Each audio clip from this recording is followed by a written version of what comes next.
Hello and welcome to another episode of Signs, Planets, and Stellar Rhythms.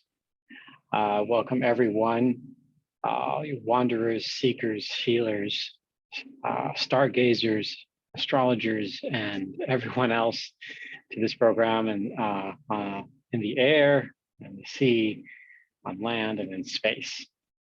I am back doing another video here. This is the 31st episode of this series. And it's been about a month since I've done this. I've had a number of projects that I'm currently working on, including the Rhythm of the Stars podcast, as well as other webinars that I've done for the Shamanic Astrology Mystery School and preparing for this upcoming late winter season and into the spring, even including planning various travels that I'm part of, along with classes, astrology classes. So something to look forward to. Please subscribe to my newsletter to find out more information about that as well.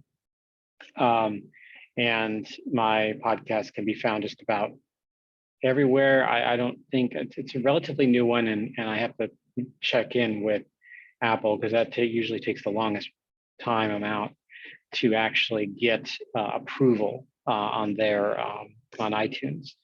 But pretty much everywhere else you can find the podcast Rhythm of the Stars. But we're here to talk about today, and as your host, Erik Roth, Shamanic Astrologer, and I'm here to talk about today the alignment of Mars and Venus that has been really prominent here in the month of February 2022, and is going to go well into March of this year as well. And it's part of a greater pattern. So I'm going to go ahead and share what I've got for you. So this is, again, episode 31. The focus is on the Mars-Venus conjunction pattern and Mars and Venus, Capricorn and Aquarius. So there's quite a lot going on, and part of the intensity, what we're experiencing here in the world, this also is connected to the Pluto return of the United States. So we'll be able to look at that just briefly. But for more information about the Pluto return of the US, I would refer you to the actual video that I did back in January that you can listen to and watch at your earliest convenience, which is 2022 is the center of that particular topic. Meaning this return cycle, 2022 becomes the center year of something that began really in 2020 and will go on through part of 2024 when Pluto finally moves more fully into the sign of Aquarius.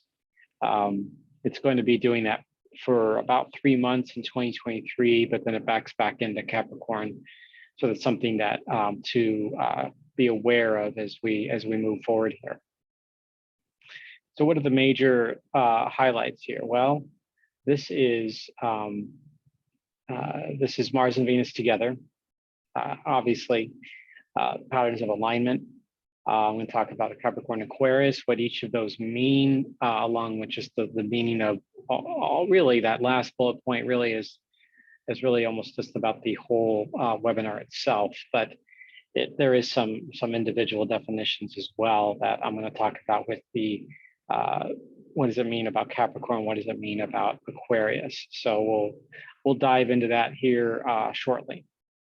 But what is going on with Mars and Venus, and why is this a big deal? Well, there are in the pattern of the night sky, and this goes back into the as above, so below, as within, so without. When I learned shamanic astrology, one of the attractive things, at least attractive to me, about it was the recognition of the actual patterns of the sky and their, you might say, what we experience here on Earth and our own evolution of our psyche, of our own cultures, and the mythology and spiritual paths. This Mars and Venus play also a really powerful role in that, especially when it comes to the dance of the masculine and feminine. So there are 6 distinct patterns over several centuries. I won't be talking about all these patterns. I'm only going to talk about the current one that's going on. That would be something you'd want to actually tune into the shamanicastrology.com for more information about various webinars that Daniel Giamario and I did, including one recently in this month, in February 2022, about the current alignment and pattern. It goes kind of deeper into that space than what I'm going to be venturing into here today. And we call those sagas. So they're basically mythopoetic stories or epic stories that inspire things here on planet Earth with human evolution, meaning evolution of our soul, not evolution of on necessarily a physical level. It involves this particular saga, which I'm going to share about the Dumuzi Rapunzel saga.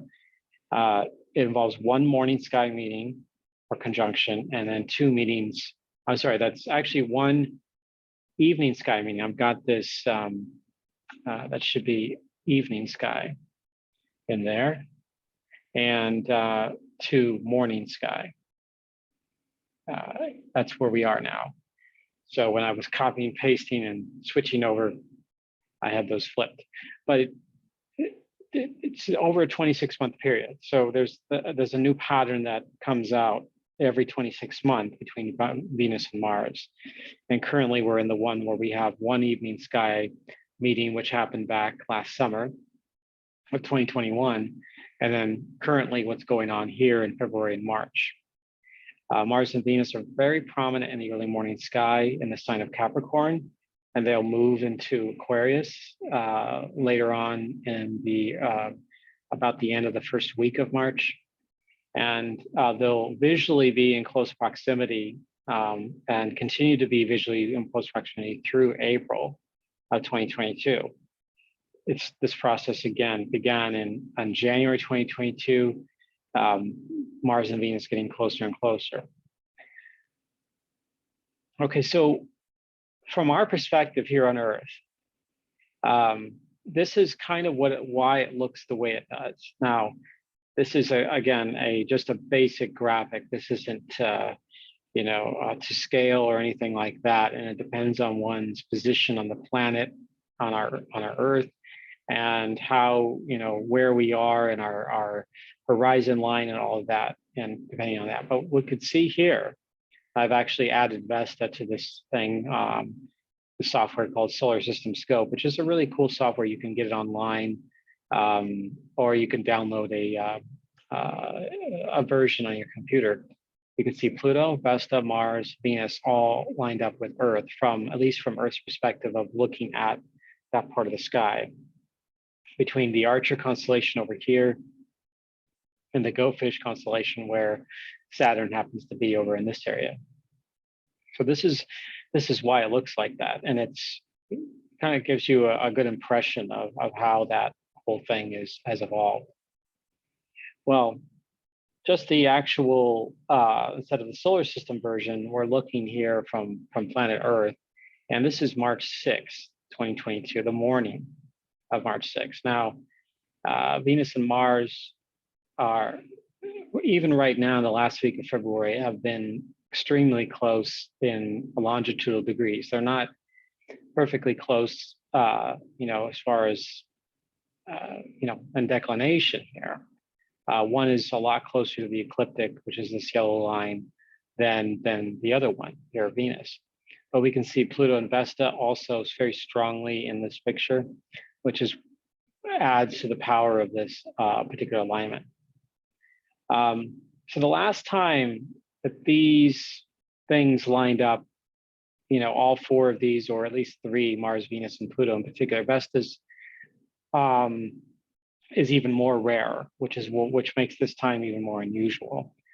With Pluto, there is some commonalities, but not quite as close. So I'm going to share with you some dates when this, the last time it got this close between Mars, Venus, and Pluto was back in 1978, but it was in the sign of Libra, and that happened during the summer, August and September. It also happened in again in 76 as well. The last time with Vesta was back in 1955 in August, September, and that was not in the sign of Aquarius or Leo or Capricorn. It was the sign of Leo. And then there was another close three-way conjunction in May of June of 1908 in the sign of Gemini.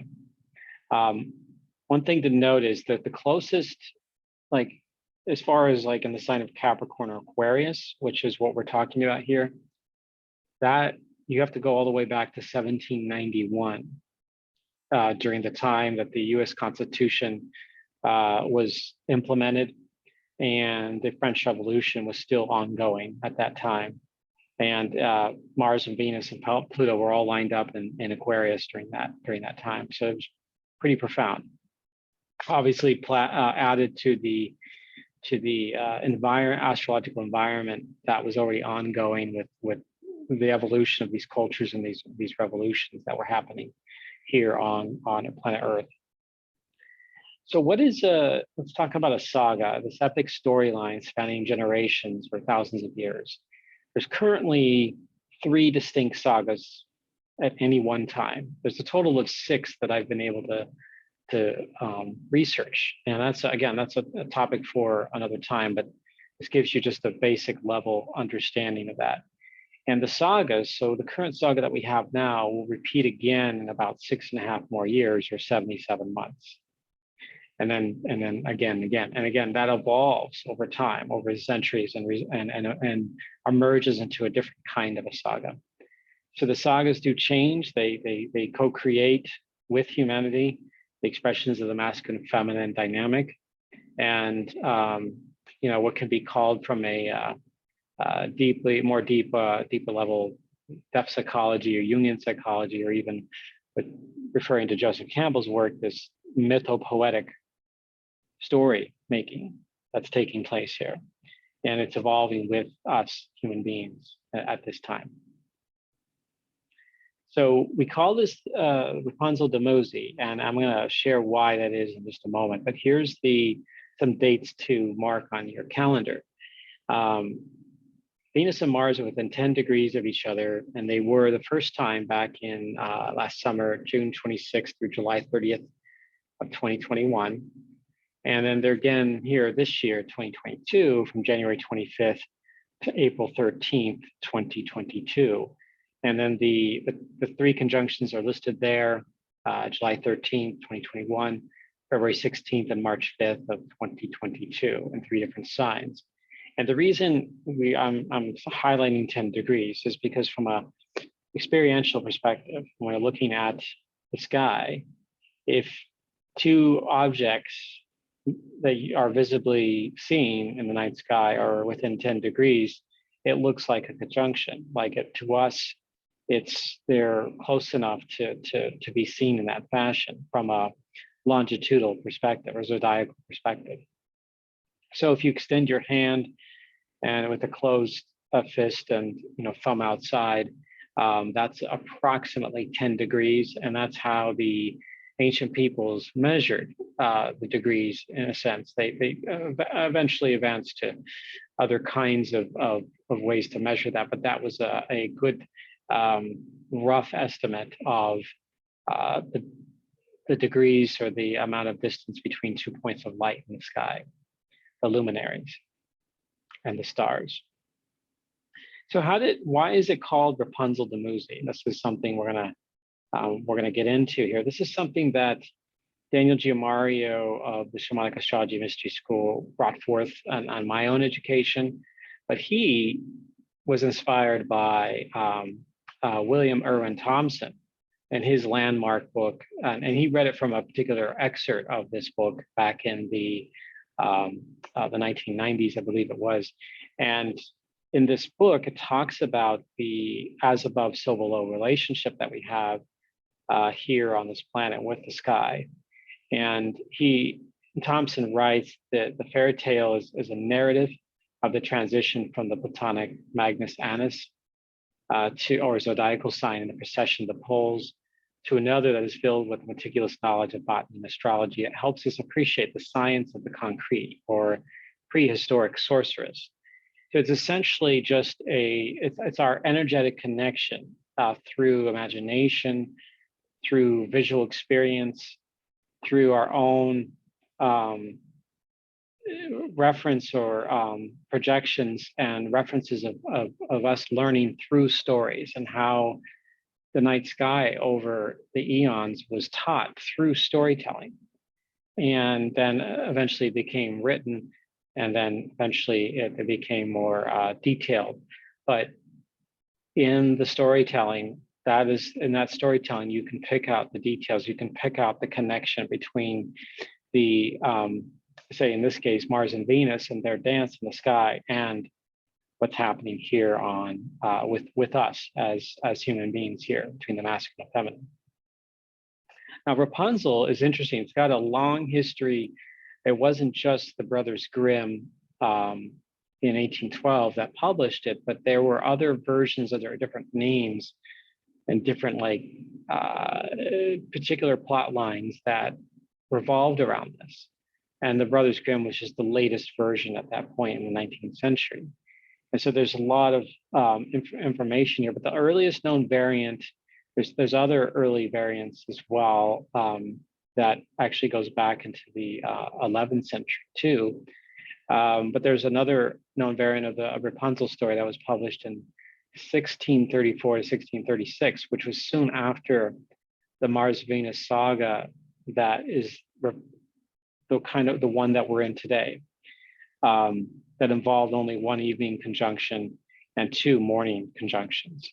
They didn't go into exact conjunction. They got within 2 degrees for an 8-day period, so they were essentially like really close together for quite a while. And it was strongly, this particular saga was strongly seen between 1664 and 1785, before the Brothers Grimm published their story in 1812. And it's also connects into Inanna and Dumuzi from ancient Mesopotamia, which originates from at least 2000 BCE. And Dumuzi is the shepherd king and fertility god of that time.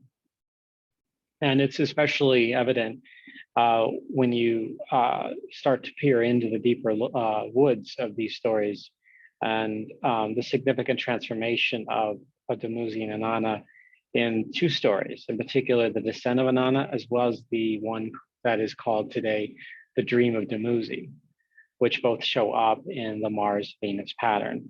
So you can one can correlate these stories with the actual astronomical patterns in the sky, and it's absolutely fantastic to discover these, and to even discover other ones in our own way.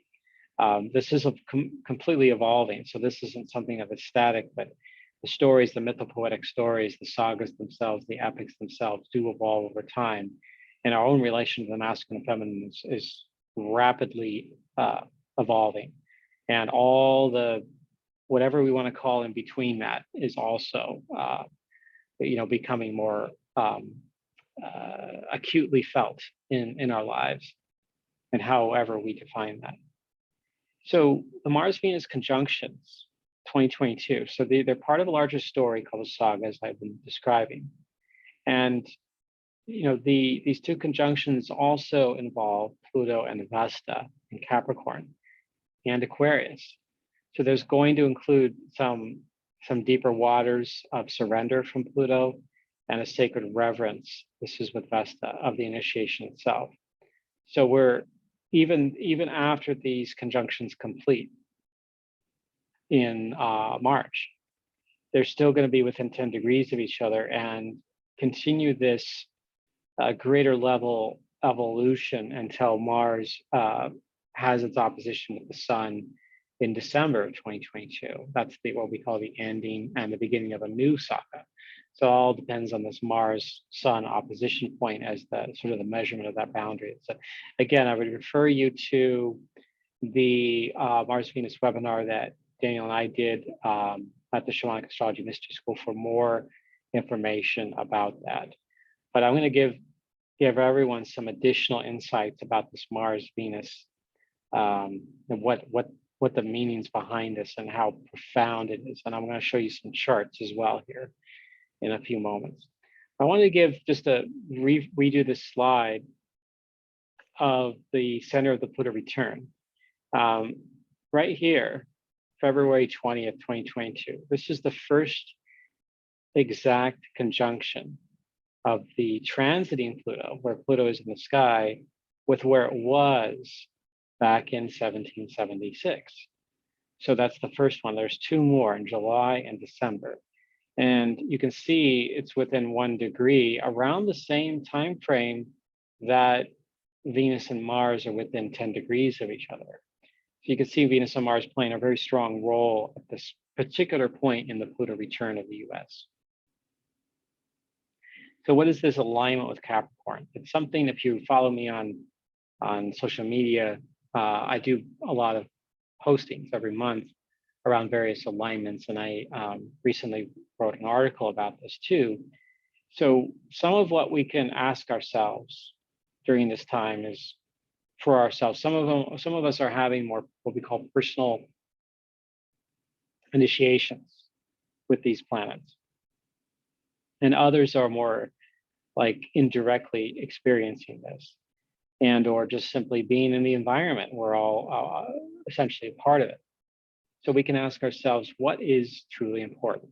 This is Capricorn is about the fundamental importance on a third dimensional level, the complexities of our structure and systems and our knowledge and education, and how we can create a sustenance and sustainable environment for future generations, not just currently in the time in which we live, but for decades to come after this.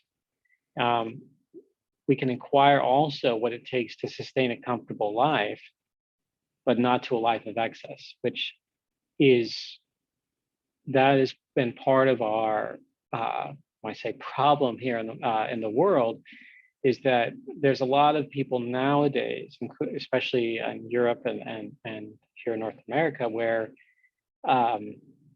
we can, press click a link, and we can have near instantaneous delivery of what we want as far as food or our material goods, and even the necessities of life with what the standard of living that we have. So what is it that makes us comfortable? But do we have too much? And that's we can even point to the rise of billionaires and corporations, which are so doesn't mean this has never existed before in time. There's certainly been companies like the East India Company and the Hudson Bay Company back in the early days of the British Empire, which were global in their scope. But the amount of power that these current corporations wield and the budgets that they have amount to the small and medium countries. So they have that much, when I say wealth or resource capability. So what is excess is something we can define for ourselves. And is it useful? Is it something that can be of service to the community, to the culture, to the nation, to the family for the long term? And it's on how we use it to that benefit. And what do our responsibilities fall upon? What are our responsibilities in life? How can we utilize them in a way that is, again, sustainable? It's not just about the bottom line. It's not just about our profit margins, but something sustainable, something that we can actually work with and go, okay, how can we work together? How can we cooperate and say, oh, this is how we navigate. This could be better. This could be more beneficial to humanity. And how will it benefit the livability of future generations, not just to live, but to thrive? Now, just want to make a comment. I'm recording this at the time of this early days of the invasion of Ukraine by Russia and Putin, and is absolutely devastating and heartbreaking what's going on out there. And it just absolutely irresponsible, absolutely just almost a complete living in fantasy world with that invasion, and what Ukraine has had to deal with here. This is like the antithesis, you might say, or the complete ignorance of what our responsibility is to future generations. And it's just completely, absolutely irresponsible and horrible what's going on out there with the deaths and the destruction. And so this is not what Capricorn's about, with the exception of maybe to defend ourselves. This is definitely not what it's about. Now, Aquarius is Mars and Venus move into the sign of Aquarius, which happens in late on March 5th. And for some of us, it's March 6th. But that's when the conjunction happens. It's like as both those planets ingress into Aquarius, they're conjunct at the same time that they're doing that, which is extremely rare. And I don't know of another case. I haven't researched all the Mars-Venus conjunctions, but I don't know of another case where it actually happened at the same time, which in this case, for all intents and purposes, is happening at the same time. It's asking ourselves here, or certainly deals with out-of-the-box thinking and innovation. But we can ask ourselves during this time, and Mars and Venus are in Aquarius together for about a month's time, all the way into early April. And Mars stays in Aquarius for a few more weeks after that. We got to ask ourselves, how can we define what is freedom of thought and just freedom in general? What does that really mean to us? Because it's been tossed around in various corners and used as weapons and as points of argument, and it's just all over the place. But where is it in our heart of hearts and what truly freedom is, and how can we utilize freedom from a sense of being under a governance, being under a set of community and rules and laws? What does that really mean? It's like Aquarius working with Capricorn here. And how can we adapt to the rapid shifting, prepare ourselves for, especially mentally, for the radical changes that are continuing to evolve after going through, not completely over it yet, but certainly most of our way through this COVID-19 pandemic and all the ripples through the pond of time that's created. This is also an invitation, Mars and Venus, invitation to be novel in our lives, meaning to try new things that support new healthy experiences. So how can we be more healthy in our lives by, there are folks out there that, when we try new things, I've certainly read about, it helps the brain, it helps the mind stay healthy, stay active when we are, say, trying to learn new things and educating ourselves spiritually, with other kinds of knowledge. Maybe it's a new vocation, a curiosity, a hobby, whatever it might be, trying out new things or having new experiences, meaning maybe travel or go somewhere you haven't been. This helps the brain stay healthy and helps us keep active in that way. And that kind of helps us move in rhythm with Mars and Venus and Aquarius here. And then what can we do to act in our local community to also support humanity on a global level? So that is a big question and probably requires, a whole series of videos just to answer that one. But that's something each of us knows or may not know, or may be a good time to just simply explore what that means to us, and maybe getting together with friends or colleagues and seeing how we can all contribute to the community and through healing, through resources, through fun activities, through other kinds of gatherings and volunteer work, perhaps, in a more, and that it can impact ultimately spread out to more of a global level. And this is, again, we are in this great turning of the ages right now. where we're shifting from one 26,000 year period to another. And it's up to us, each individual here, to exercise our free will to play a role to that best suits us, that is aligned with who we are, and to make that contribution by being ourselves there. So I'm going to share some charts before we end this.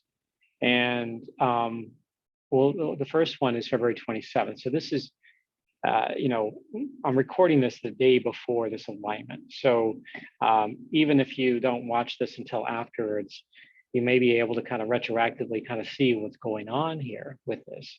So you can see I've got this circle. The moon joins Venus, Mars, Vesta, and Pluto. You can see this really profound alignment here. This is something I posted on my Facebook page and Instagram just today here on February 26th that you can check out. But this is a big reason why I've been talking about this. The moon, when the moon goes over and through these areas, it activates all of that. It's like a catalyst for all that Capricorn energy, allowing that to come out. And I think that the run up in part of this, in the last several days of Russia attacking Ukraine and the responses and what's been going on with the world, the ideal expression of this, the ideal expression would be more of a like coming together and cooperating to build a more harmonious system and structure for humanity. But of course, the opposite of that would be to destroy it. And here is where Pluto comes in. Pluto is the great composter. And I can see that totally evident what's happening in the war. But there's also, in that sense of like, hey, Pluto's not there just to destroy, but it's there to help us realize the shadow, that all the work that we have to do, that there's a lot of work that we all need to show up for in our lives, that in our own small way, some play a bigger role, to actually make a healthy contribution somewhere to show up and connect into our own lives, and to do it in a healthy way, to do something that is, more of who we really are, and to take responsibility for it, not to eschew it, not to try to ignore it, but to actually show up and with our own truth, with our own obligation to ourselves and our path, our journey, and of course, responsibility to the community. So the moon is bringing all that up. And at the same time, America's in a Pluto return, but Pluto is also being activated globally from this really profound alignment. And so there is a death rebirth process happening. There is, and then there's the resistance to that. So it's when those feelings come up, we face those feelings, we feel those fears, we work with them. We don't ignore them. We don't push them aside. I don't have time to bleed, as it were. It's time to just simply coalesce into that space and go, why am I experiencing that? Why I need to take responsibility for why I'm feeling the way I'm feeling here. What are my projections? So this is the time to kind of go into that space individually. On March 3rd, we can see here the moon has already moved on to Pisces. That's a wholly different situation. But all four of these points, these planetary bodies, Vesta being a smaller asteroid, but the other three being planetary bodies here, we can see that they're all within roughly 1.5 degrees of each other. And this is really remarkable. Again, I haven't found anything quite as close as this. And when I look back in history, except for that, there's one in 1955 that comes fairly close to this, but not quite. And you go back to 1791 where they get close, but Vesta isn't part of that. So this is really rare and unusual, and we keep it's just repeating the same old. We live in rare times, and this is just another symbol of that. And that first week of March coming up, last week of February, first week of March, is something that is absolutely to hold on to and be aware of and to contribute more responsibly in our lives. Okay, and then we have, of course, March 5th. This is the this is late at night on the Pacific coast here of the US. And for most of the world, it's actually March 6th.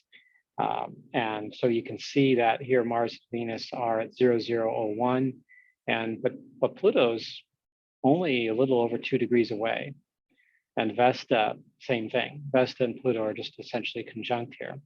So they're still all within this little 2+ degrees of each other. So the conjunction is still ongoing until we get really into mid-March, and that's when it starts to really kind of open up more fully. And where Mars and Venus are away from Pluto, and Vesta starts to also move away from Pluto at that point. So I wanted just to share this in this video, these Mars-Venus alignments and the profound impact it can have in our lives, even if we're not in a personal cycle.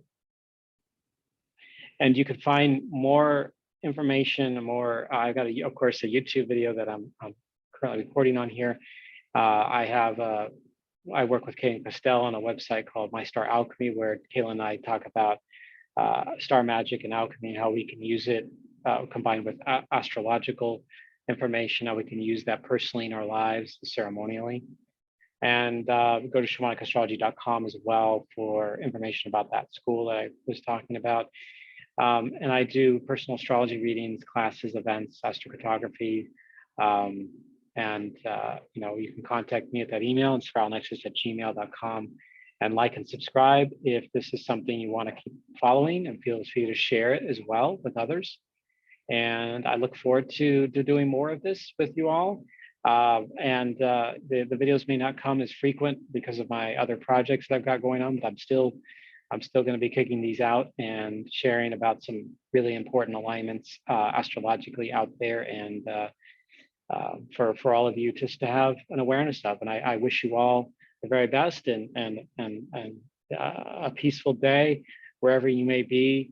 And prayers to the folks in Ukraine for their lives, for their the strain that they're under, the trauma that they're experiencing, and that knowing that there are millions and billions of people out there that are praying and being of support for them. So thank you all, and I wish you all the very best.